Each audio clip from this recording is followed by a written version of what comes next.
ആരും പേടിക്കണ്ട, roller coaster ഒന്നുമല്ല, നമ്മുടെ സ്വന്തം പ്രിയദർശിനിയാണ്. ഞാനും ഷാഡോയും കൂടി മേപ്പാടി വഴി മാനന്തവാടിക്ക് ഒരു യാത്ര പോയതാണ്. കാര്യമുണ്ട്, പറയാം.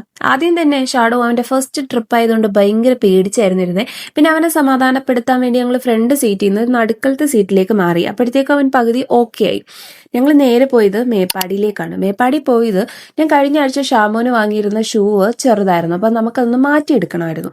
ആ സമയത്ത് ഷാഡോ, നീ എന്തിനാടി എന്നെ ബസ്സിൽ കൊണ്ടുവന്ന്, നമുക്ക് ബൈക്കിന് വന്നാൽ മതി എന്ന് പറഞ്ഞ കുറേ പരാതി പറിച്ചില്ല. ഞാൻ എങ്ങനെ ഷൂ സെലക്ട് ചെയ്യണ സമയത്ത് അവൻ അവിടെ ഇരുന്ന് സ്കിൻ കെയർ ഒക്കെ ചെയ്യുന്നുണ്ടായിരുന്നു. പിന്നെ ഷൂ സെലക്ട് ചെയ്ത് നമ്മൾ നേരെ മാനന്തവാടിക്ക് പോയി. മാനന്തവാടിക്ക് പോയപ്പോൾ ഷാഡോയ്ക്ക് ടിക്കറ്റ് എടുക്കേണ്ടി വന്നു ഗൈസ്, ഹാഫ് ടിക്കറ്റ്. അവൻ പുരുഷ കേസരിയാണല്ലോ, സോ അതുകൊണ്ട്. അങ്ങനെയല്ല കേട്ടോ, ലഗേജിന്റെ ടൈപ്പിലാണ് അവർ ടിക്കറ്റ് ഈടാക്കുന്നത്. പിന്നെ നമ്മൾ നേരെ പോയത് മാനന്തവാടി വെറ്റിനറി ഹോസ്പിറ്റലിലേക്കാണ്. ഷാഡോയ്ക്ക് ഒരു സർജറി ഉണ്ട്, അപ്പൊ അതിന്റെ ഡേറ്റ് ഒക്കെ ഫിക്സ് ചെയ്യാൻ വേണ്ടി വന്നതാണ്. അങ്ങനെ ഡേറ്റും ഫിക്സ് ചെയ്ത് നമ്മൾ നേരെ വീട്ടിലേക്ക് പോയി.